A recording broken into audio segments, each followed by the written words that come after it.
They say no one dares stand up to a powerful colonel, that justice only works for those who can afford it.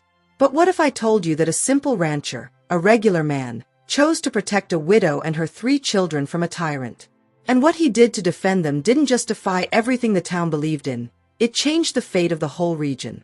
Stick with me, because this story will prove that true courage can turn the tide, and that sometimes, strength shows up where you least expect it. The sun rose lazily over the small town of St. Benedict Hill, but for Annie Sanders, every morning felt like a quiet battle against despair.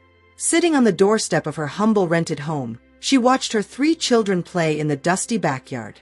Talia, 8, was trying to teach her younger brothers, Jonah, 6, and little Ben, only 4, how to roll mud into perfect little balls. Hard to believe that just 3 months ago, she had a husband, a steady life, and the comforting belief that her children had a future. Now, at 28 and widowed, Annie carried a truth on her shoulders that no one in town dared speak out loud. Her husband hadn't died in an accident. Robert Sanders was known as a hard-working, honest man. For 5 years, he worked at the ranch of Colonel Oscar Ferris, the most powerful and feared man in the whole region. Robert tended the cattle, fixed fences, kept to himself. Until the day he found out something he was never meant to know. "Mommy, are you okay?" Talia's gentle voice snapped Annie out of her dark thoughts. The girl had her father's big, expressive eyes, and a maturity no 8-year-old should ever have to carry. "I'm fine, sweetheart. You kids keep playing." Annie forced a smile, but her mind drifted back to that awful night. Robert had come home shaken, more nervous than she'd ever seen him. He talked about papers he'd found in the colonel's office, documents that exposed land theft, threats against small landowners, even ties to cattle trafficking.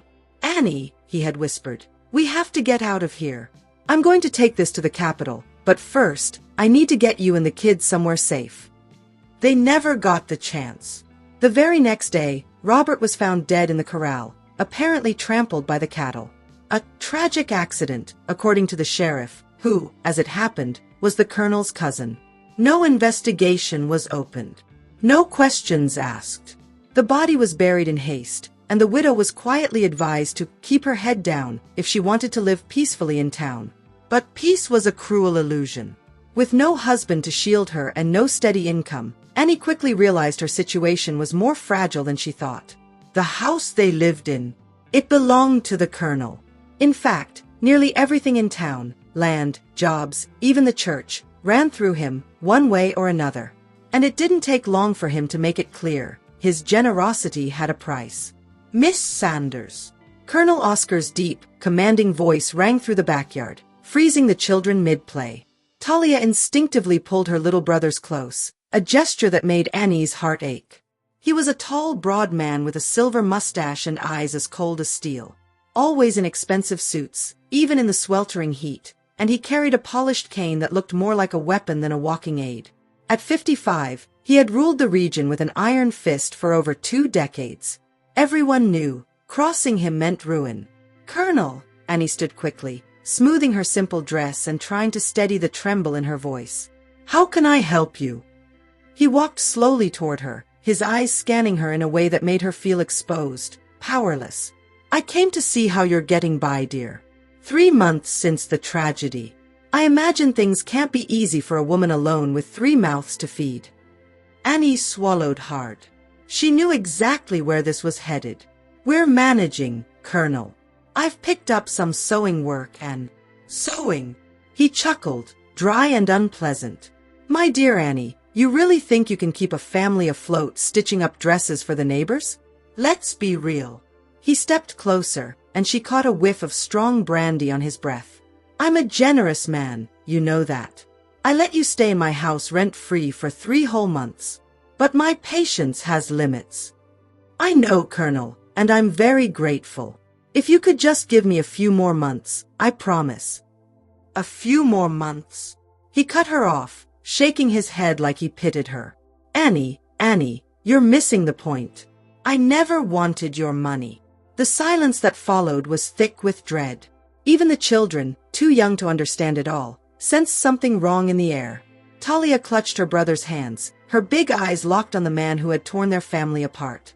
"What I want," the colonel continued, his voice low and threatening, "is your company. A woman like you shouldn't have to struggle like this. I can give you comfort, a good life for your kids. But I need to know that you're grateful. Annie felt her blood run cold. She had dreaded this day, expected it, even, but that didn't make it any less horrifying. Colonel, I can't, it's not right. Right. Oscar chuckled again, but this time the sound was purely cruel. My dear, around here I decide what's right and wrong.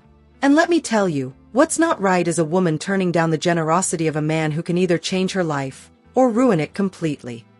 The threat hung in the air like a storm cloud. Annie looked at her children and felt a knot tighten in her chest. They depended on her, and she was completely alone in this fight. Oscar turned to leave the yard, but stopped at the gate and glanced back. Oh, and the kids, they're beautiful. Especially Talia. She's growing up fast, huh? In a few years, she'll be a young lady. Might be good to make sure she's got the right kind of protector. The words hit Annie like a punch to the gut. The message was clear. It wasn't just her he was threatening. Her children were targets too. Once the colonel was gone, Annie collapsed into a chair, trembling uncontrollably. Talia tiptoed toward her. Mommy, who was that mean man? He was just someone handling some business, baby.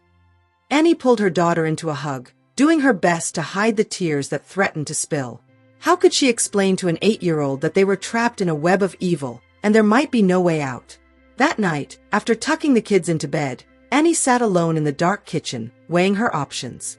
She could try to run, but where to? The colonel had connections all over the region. She didn't have money, didn't have a car, didn't have anyone to call. She could try to resist, but he'd made it clear that would put her children in danger. And the town. They all knew what was going on. Everyone whispered about the poor widow, who would never manage with 3 kids on her own. But not a single one of them offered real help. It was easier to look the other way. Annie knew she was alone in this. And for the first time since Robert's death, she let herself cry, not just for what she'd lost, but for the bleak future that now loomed over her family. Dawn came with a fine drizzle that turned St. Benedict Hill's dirt roads into a sticky mess. Annie woke with puffy eyes from crying half the night, but she didn't have the luxury of falling apart. Her kids needed breakfast, and she barely had enough flour left to make a simple loaf of bread. As she stirred the dough with only water and salt, no money for eggs or milk, she tried to gather the courage to face what lay ahead. The decision Colonel Oscar wanted from her wasn't really a choice. It was surrender. Mommy, I'm hungry. Jonah padded up to her, rubbing his sleepy eyes. At 6, he didn't fully understand why meals had become so small and scarce, but he could feel the tension that hung in the house. It'll be ready soon, sweetheart, Annie said, forcing a smile as she placed the dough into her small clay oven. Go get your sister and Ben so we can eat together. But before she could finish preparing their humble meal, that all too familiar knock came at the door, sharp, impatient, and full of authority. She froze. It was too early. The colonel wasn't supposed to come until later that day. But when she opened the door, there he was, Colonel Oscar Ferris, flanked by 2 armed enforcers. Good morning, my dear Annie, he said, tipping his hat with a fake courtesy. I hope you had a clarifying night. The men stepped inside without being invited, their muddy boots soiling the floor Annie had scrubbed clean just the day before. The children appeared at the kitchen doorway, but when they saw the strangers, Talia quickly pulled her brothers back and whispered for them to stay quiet. Colonel, I'm still thinking about our conversation, Annie said, struggling to keep her voice steady. Thinking? Oscar strolled through the tiny living room, eyeing the modest furniture like it all belonged to him, which technically it did. Sweetheart, too much thinking can be dangerous, especially when the answer is so obvious. He stopped in front of a framed photo of Robert with the kids. He picked it up and studied it with a look of thinly veiled contempt, mixed with satisfaction. Poor Robert. Always too stubborn for his own good. You're not going to make the same mistake, are you? The implied threat made Annie swallow hard. What exactly do you want from me? Oscar set the photo down, but flipped it face down on the table. I want you to be my special companion. Nothing complicated. A few evening visits. Your presence at certain events when I need a lady on my arm. In return, you and the kids get a better house, food on the table, decent clothes. And if I say no? He laughed again, but the sound was icy. Saying no isn't really on the table, sweetheart. Let me break it down for you. This house, mine. The store where you get credit, Mine. the doctor who treats your kids, on my payroll. Even the priest at your church, let's just say he's very grateful for my monthly donations. He stepped closer, and Annie could feel the heat of danger radiating from him like fire. You've got nowhere to run, Annie. No one to turn to. I'm your only shot at salvation or destruction. Just then, little Ben began to cry in the kitchen, a hungry, desperate wail from a child too young to understand why his belly was always empty. Oscar smiled. Hear that? Your boy's hungry. What kind of mother lets her child go hungry when the solution is standing right in front of her? His words stabbed through her like knives. She knew he was manipulating her, using her love for her children as a weapon. But that didn't make it any less effective. I need to take care of him, she murmured, trying to pull away. Of course, of course. But first, Oscar signaled to one of his men, who stepped forward holding a basket. Brought you a little something. Fresh bread, milk, fruit, even some sweets for the kids. Think of it as a taste of what life could be like, when you make the right choices. Annie looked at the basket, and her stomach twisted. It was a cruel temptation, food her children desperately needed, offered by the very man threatening to destroy them. Go ahead, Oscar urged. It won't cost you a thing. Not yet. With trembling hands, Annie took the basket. The smell of fresh bread made her mouth water, and she knew her children would be overjoyed.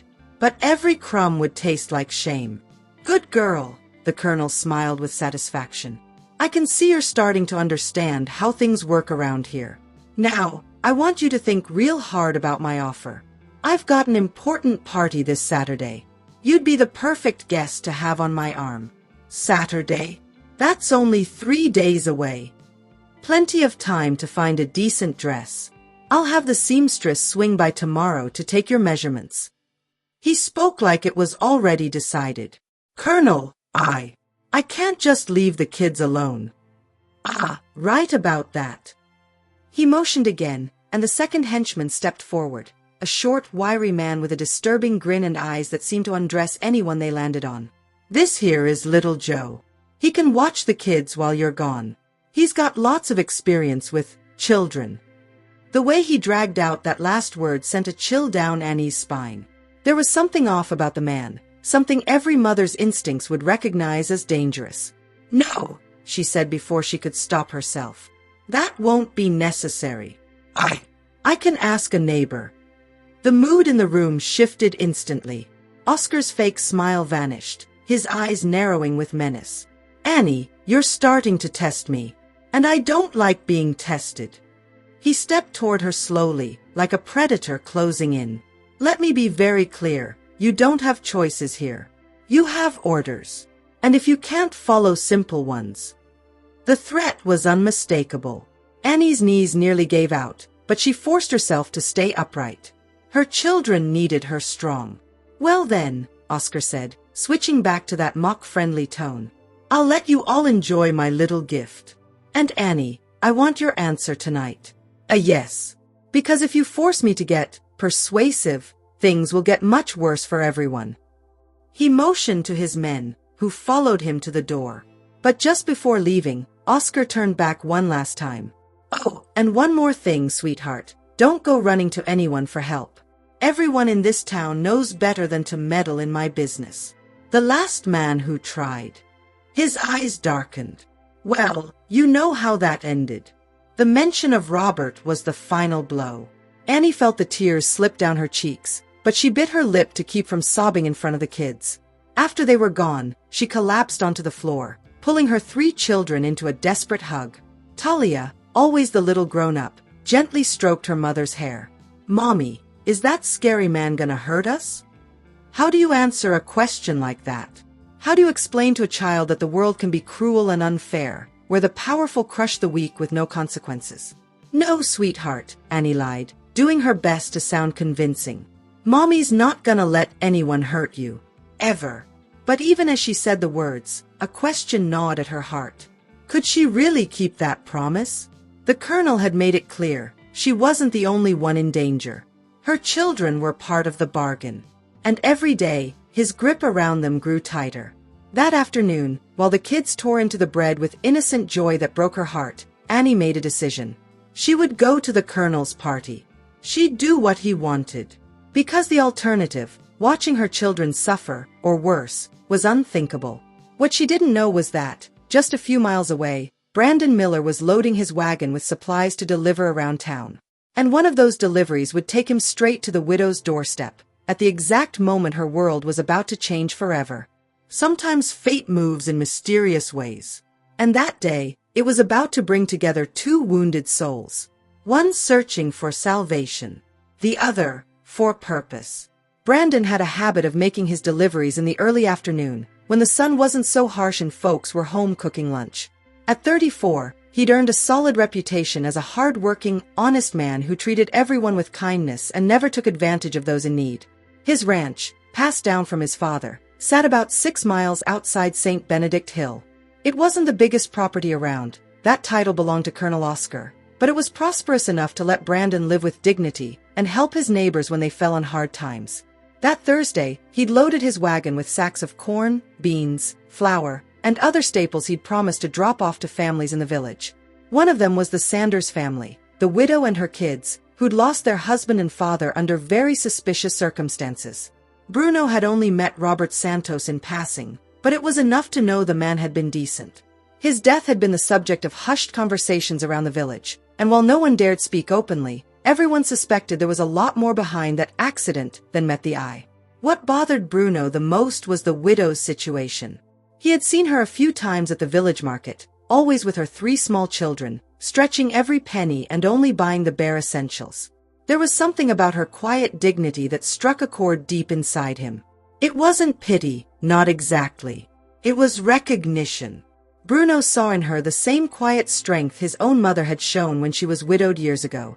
That same fierce determination to protect her children at any cost, even when the whole world seemed to be working against her. That's why, when he heard the family was struggling, he decided to step in. No fuss, no need for praise, just doing what his conscience told him to do. He set aside some supplies from his own pantry and decided to take them over to Annabelle, under the pretense that Robert had owed him a small debt. It was a white lie, but Bruno knew the proud widow would never accept a handout. She needed to believe she was receiving something rightfully hers, not charity. When he arrived at the small house where the Santos family lived, Bruno immediately sensed something was wrong. The front door was slightly ajar, and voices carried from inside, one deep, commanding, and all too familiar. His blood ran cold as he recognized Colonel Osmar's voice. Everyone in the region knew Osmar's reputation. Bruno certainly did. He was well aware of the brutal tactics the man used to keep control over his land and the people who relied on him. He'd also heard the whispers about his preferences when it came to vulnerable women. He should have turned around. That would have been the smart move. Staying out of the colonel's business was an unspoken rule around here. But something in the tone of that conversation made him pause. He tied his cart to a nearby tree and quietly approached the house. He wasn't trying to eavesdrop, or so he told himself. He was just concerned. What he saw through the slightly open window made his blood boil. The colonel had Annabelle backed against the wall in the small living room. She was trying to pull away, clearly uncomfortable, while he murmured something close to her ear. Bruno couldn't hear the words, but their body language said it all. She was being threatened, and he was enjoying it. On the other side of the room, 3 small children clung to each other, terror in their wide eyes. The oldest, a girl of maybe 8 or 9, was trying to comfort her younger brothers, but it was clear she was just as scared. When the colonel raised his hand, Bruno didn't think, he acted. "Excuse me," he called out firmly, knocking on the open door. "I've got a delivery here." The effect was instant. The colonel jumped back from Annabelle as if he'd been shocked, and she quickly smoothed her dress, trying to hide the tremble in her hands. "Bruno!" Osmar turned, irritation flickering behind his thin smile. "What a surprise to find you here." "Colonel," Bruno nodded, polite but cold. "Didn't know you were acquainted with the Santos family." Of course I am. Robert worked for me for years. I'm just checking in on how the widow's managing. The colonel's smile didn't reach his eyes. Bruno stepped inside without being invited, a sack of food in his arms. His physical presence shifted the energy in the room completely. At 34, he was a tall, broad-shouldered man, muscles carved from years of hard labor. He wasn't one to pick fights, but he also wasn't the kind to back down. "Miss Annabelle," he said, addressing her directly and ignoring the colonel. "Brought the supplies Robert had ordered before the accident. I know some time's passed, but I figured now was a more appropriate time." It was a lie, of course, but Annabelle understood immediately. Her eyes filled with grateful tears, though she kept her composure. "Thank you, Mr. Bruno.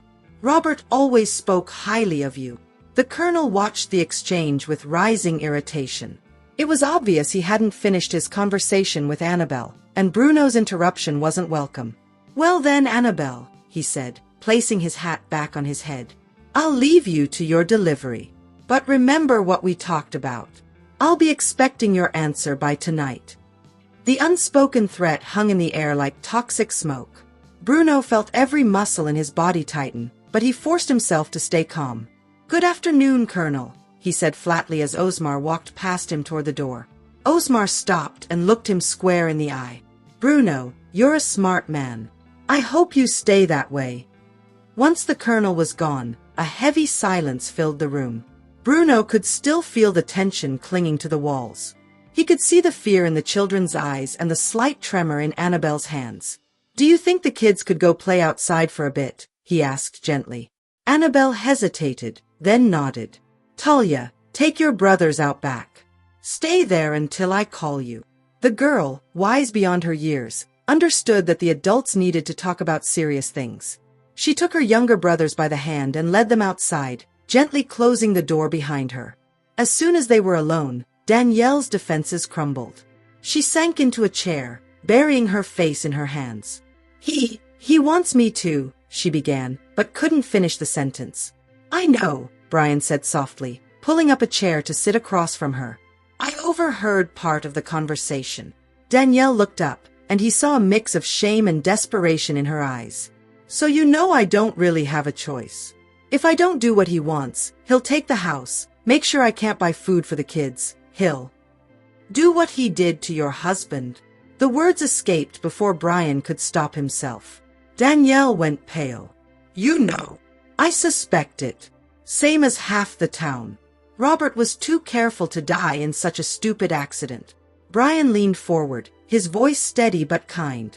"Danielle, you're not alone in this." "I am," she replied bitterly. "No one in this town dares stand up to the colonel. And I don't blame them. He's got the power to ruin anyone who crosses him." "Maybe," Brian admitted. "But he doesn't have power over me." Danielle looked at him like he'd lost his mind. "Mr. Brian, you don't understand. He killed my husband. He could kill you too. And then he'll still come after me and my kids." "He can try," Brian said simply. "But I'm not going down as easily as Robert did. I don't work for him, I don't owe him a thing, and my farm doesn't depend on his approval." He stood and began pacing the small room, thinking aloud. "Besides, he's making a mistake acting this boldly. Every threat, every abuse, it's all more evidence. And there'll come a time when even his thugs and so-called allies realize they're backing the wrong man." "You can't help me," Danielle said, shaking her head. "I won't let anyone else die because of me." "This isn't because of you," Brian replied firmly. "It's because of him. And if we don't do something, he'll keep doing this to other women, other families. How long before he decides he wants your daughter, too?" The question hit Danielle like a punch. She knew Brian was right. The colonel had already made his intentions about Talia disturbingly clear. "What are you proposing?" she asked, her voice barely a whisper. Brian stopped pacing and looked her dead in the eye. "You and the kids come to my farm. Today. Right now." "That's impossible. He'll come after us, he'll." "Let him come," Brian said, with a calmness that surprised even himself. "My farm isn't on his land.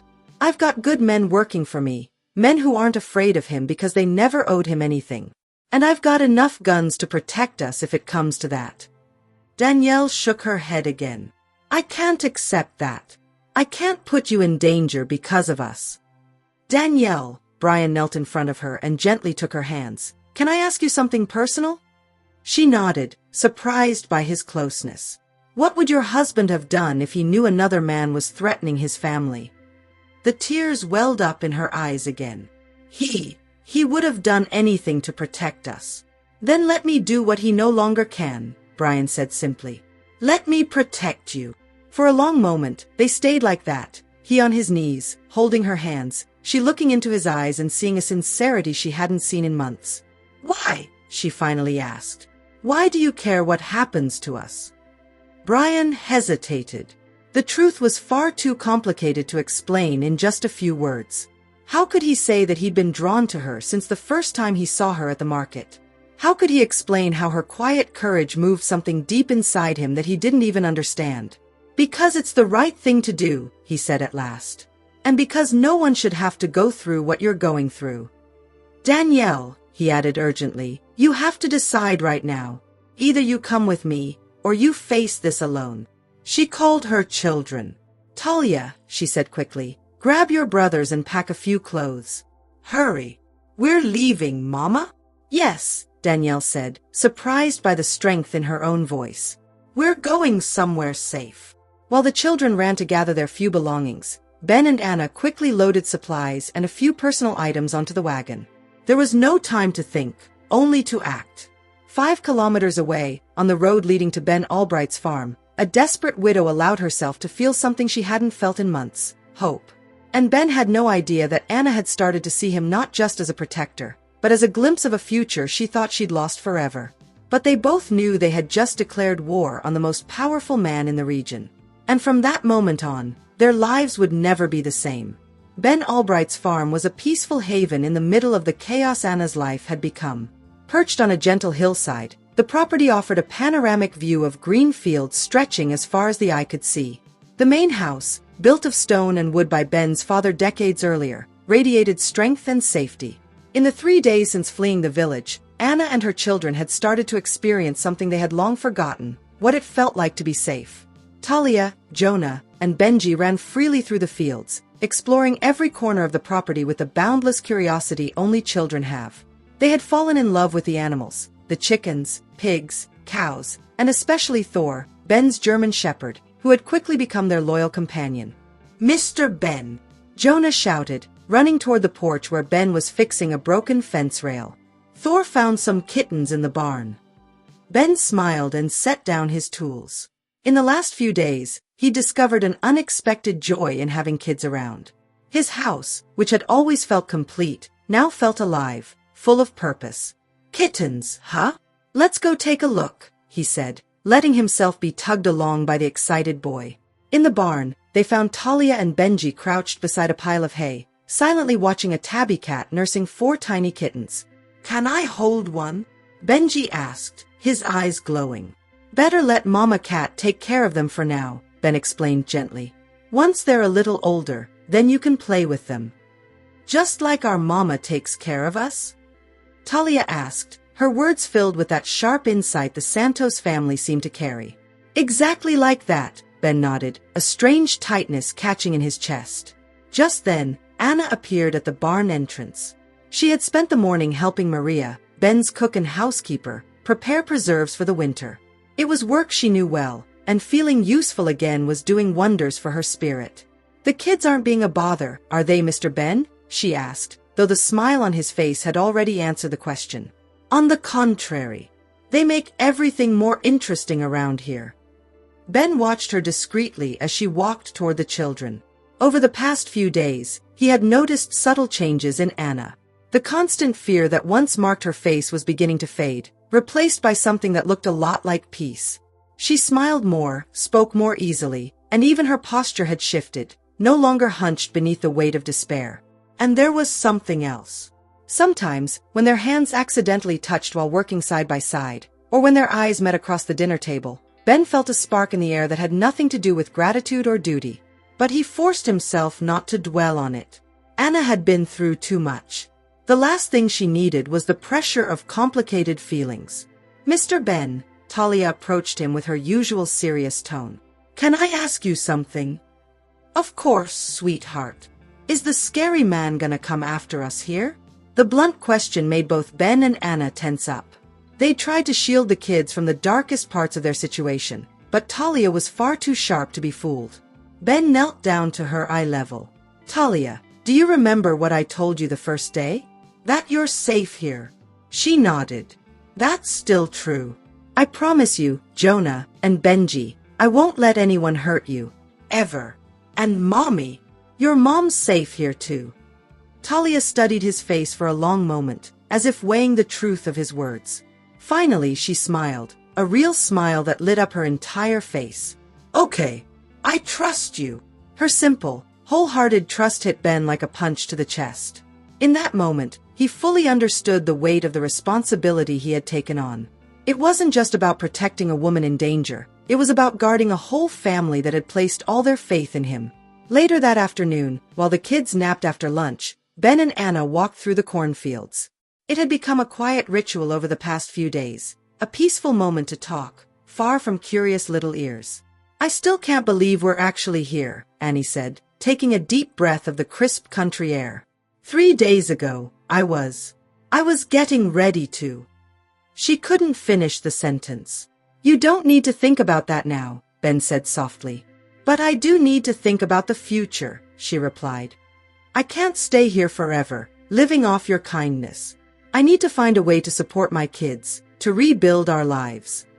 Ben stopped walking and turned to her. What if I told you there's nothing you need to rebuild? What if I told you this is already your home? Annie looked at him, surprised by the intensity in his voice.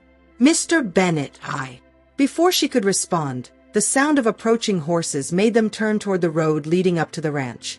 Ben's blood ran cold when he recognized the riders. Colonel Osborne was in the lead, flanked by 4 armed henchmen. They rode slowly, like men who knew the power was on their side and weren't in a hurry. Get inside the house, Ben said in a low voice. Take the kids to the back room and stay there until I give the all clear. Ben, no. Annie, he turned to her, his eyes like steel. Trust me, please. She hesitated only a second before running toward the house. Ben watched her go, then calmly walked to the main yard where the riders were already waiting. Colonel Osborne dismounted with deliberately slow movements, scanning the property like a man sizing up land he intended to claim. Ben, he said, removing his hat in a mock gesture of politeness. What a lovely place you've got here. Very out of the way. Colonel, Ben replied coolly. This is private property. What can I do for you? Osborne gave a tight smile that never reached his eyes. I came to retrieve something that was stolen from me. A woman and 3 children who disappeared from a house I own. I don't know what you're talking about. No. The colonel stepped closer, trying to use the presence of his armed men as intimidation, despite being shorter than Ben. Then you won't mind if we take a little look around the place. Actually, I do mind, Ben said calmly. Like I said, this is private property. You have no warrant, no legal authority, and you're not welcome here. Osborne's expression darkened. I think you don't understand who you're talking to. I have enough influence to make your life a living hell. And I think you don't understand where you are, Ben shot back, his voice still even, but with a sharp edge that made the henchman shift uneasily. This isn't your little town, Colonel. You don't have any power out here. Just then, 3 men stepped out from different corners of the ranch. Joe, Pete, and Tony, Ben's ranch hands, all armed, all with grim, determined expressions. They fanned out around the yard, making it clear the visitors were outnumbered and outmatched. The colonel took in the sudden shift in odds, and his face grew even darker. You're making a big mistake, Ben. One that's going to cost you. The only mistake here is yours, coming to my land with threats, Ben said. Now I suggest you turn around. While you still can. For a long, tense moment, the 2 men locked eyes in silence. The air was so thick with tension, it felt like even the horses were holding their breath. Finally, the colonel backed off. But as he climbed back onto his horse, he left one final threat. This isn't over, Ben. Not even close. That woman belongs to me, and I will take her back. When I do, you'll pay for meddling in my affairs." "I'll be right here," Ben replied flatly. Once they were gone, Ben stood in the yard for a few more minutes, watching them disappear down the road. His men came up behind him. "Boss," Joe said, "that man's dangerous." "He's not gonna let this go." "I know," Ben answered. "That's why I need you all on high alert.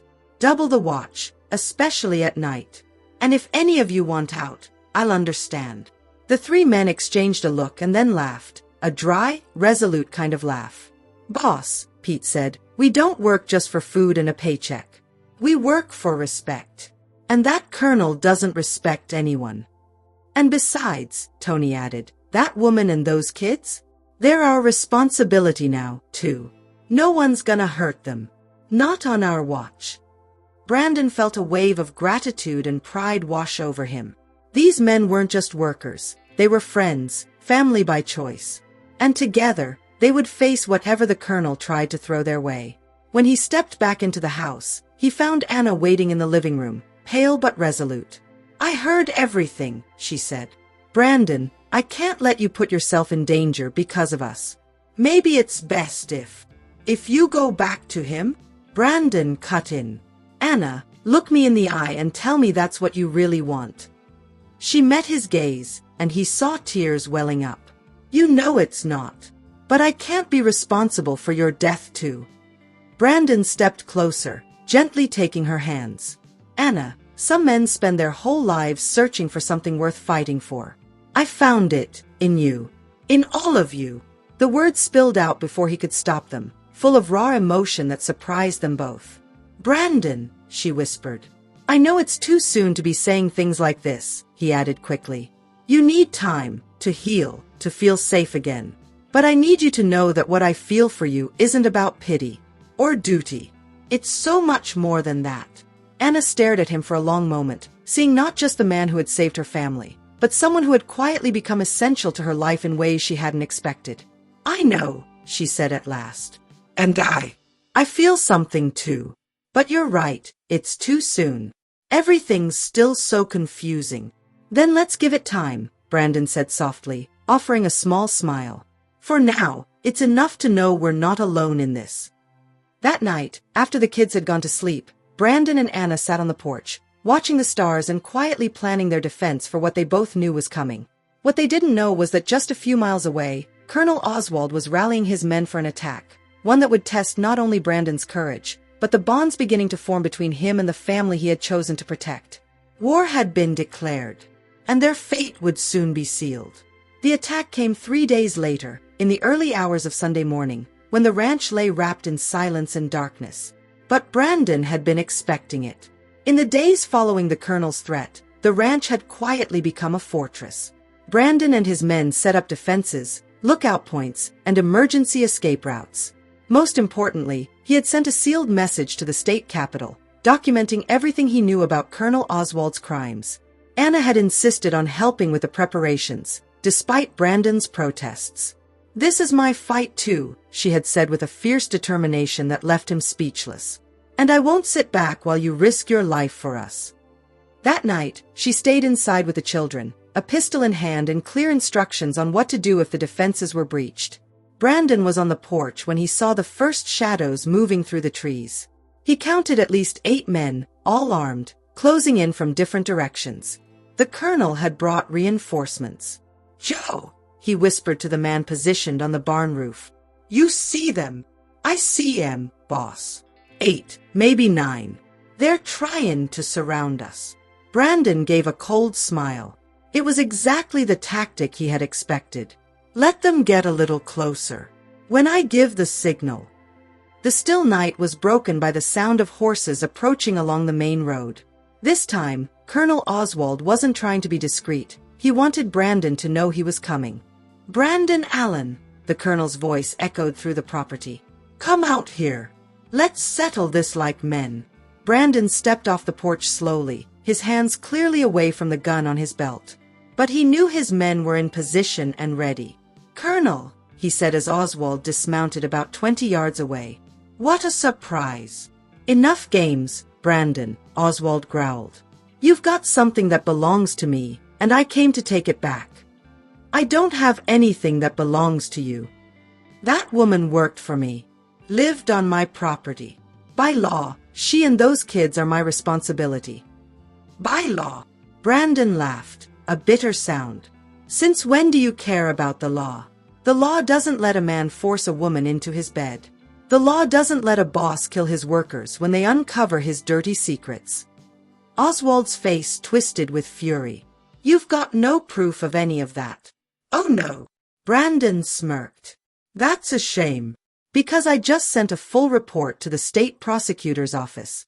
Testimonies from multiple people about your negotiation tactics should be on someone's desk by Monday morning. The colonel turned pale. You're lying.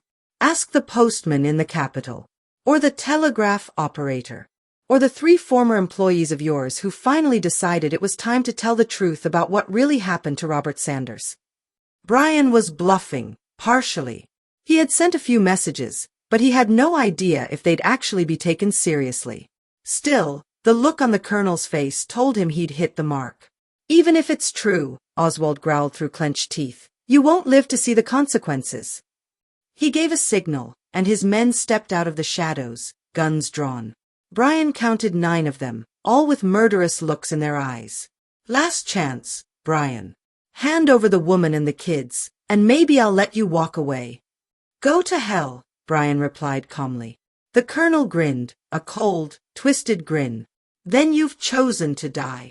He raised his hand to signal the attack, but before it could come down, a child's voice pierced the air. Stop! Everyone turned, stunned. Talia had stepped out of the house and was walking toward them, her tiny hands trembling but her face full of courage. Talia, no! Anna screamed, rushing to the door and running after her daughter. Is it her you want? Talia asked, stopping between Brian and the colonel. Is it my mom? The colonel looked at the girl, his face shifting from surprise to something far darker. Well, the little one wants to join the grown-ups. If you stop trying to hurt Mr. Brian and our family, I promise, when I grow up, I'll work for you, Talia said, her small voice heartbreakingly sincere. Talia, no. Anna reached her and pulled her back. Get inside the house. Now. But the damage was done. The colonel had heard the offer, and a sick glint appeared in his eyes. Interesting offer, he said slowly. But why wait? You could all come with me right now. Mother and daughter. Such a lovely pair. That's when Brian snapped. You're not laying a finger on either of them, he roared, pulling his gun with lightning speed. The shot hit Oswald in the shoulder, spinning him around and sending him to the ground. Chaos erupted instantly. The henchmen opened fire, but they quickly realized they were surrounded. Joe, Peter, and Tony fired from hidden positions, taking out several of the attackers by surprise. Get to the house! Brian shouted to Anna, pushing her and Talia toward the relative safety of the stone building. The shootout lasted only a few minutes, though it felt like forever. When the smoke cleared, 3 of the colonel's men were dead, 2 wounded, and the rest had run off. The colonel lay on the ground, bleeding from his shoulder and leg. Brian cautiously approached him, gun still in hand. It's over, Oswald, he said. Your men left you. You've got no power here anymore. The colonel glared up at him, pure hatred in his eyes. This isn't over. I've got friends. Contacts. I'll destroy you, No, you won't, a new voice cut in. Everyone turned to see a man on horseback at the entrance to the ranch. It was Federal Marshal August Miles, flanked by 6 armed officers. Looks like we showed up just in time, the marshal said, dismounting. Colonel Oswald Fraser, you're under arrest for extortion, threats, murder, and attempted rape. Brian stared at him, stunned. How did you even know? Your messages made it through, Mr. Carter. And they weren't the only ones. 3 of the colonel's former workers came to the Capitol precinct yesterday. They gave us full statements about everything he's done. The marshal smiled. Seems like someone finally standing up to the almighty colonel gave folks the courage to speak up. As the soldiers cuffed Oswald and rounded up the surviving thugs, the marshal walked over to Brian. What you did was incredibly brave, and incredibly risky, he said. You got lucky this time.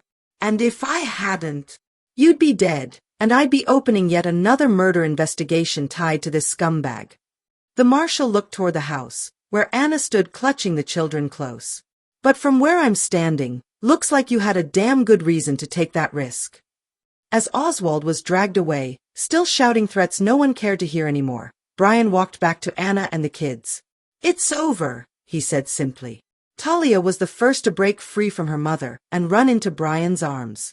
Mr. Brian, you're not hurt. Anna, Brian, and the kids wrapped themselves in a tight hug, a moment of relief, love, and protection after so much struggle and pain. With tears welling in her eyes, Anna looked at Brian, and in a natural, meaningful gesture, they shared a gentle kiss, sealing the start of a new chapter for that finally united family. In that instant, amid hugs and smiles, everyone knew this was the real victory, not just over tyranny, but the beginning of a fresh start together. The morning sun bathed the farm in soft light, as if the very sky was celebrating their newfound freedom. Brian and Anna stood side by side, watching Talia, Jonas, and Benny run freely through the fields, no longer shadowed by fear. Brian felt his heart squeeze with emotion. He had never imagined building something so real and precious, a home, a refuge where the dark past held no power. Anna, though still marked by the scars of pain and battle, seemed to be reborn every day, stronger and more confident. Working the land gave her purpose, a connection to the life blossoming inside and all around her. On quiet nights, the couple would sit by the fire, exchanging looks and words full of hope. What started as stories of the past quickly turned into plans for the future. I never thought I could feel peace like this, Anna once said, her voice catching as she held Brian's hand. You deserve it, he replied, looking deep into her eyes. And together, we'll protect this peace. Days went by, and the little family grew not just in numbers but in love and unity. Brian officially became dad to the kids, a title he carried with pride and devotion. Anna smiled, seeing them happy, free from the fear that once consumed them. They knew challenges might still come, but what gave them strength was the bond they'd built, the courage guiding them, and the certainty that together, they could face any storm. One warm afternoon, Anna stopped atop a small hill, feeling the soft breeze brush her face. She looked out over the wide open land, the fertile soil she now called home, and thought. After justice is served, some men use power to destroy, others use courage to rebuild. With a serene smile, she turned back to Brian, Talia, Jonas, and Benny, ready to live the life they always deserved, a life filled with love, hope, and bravery.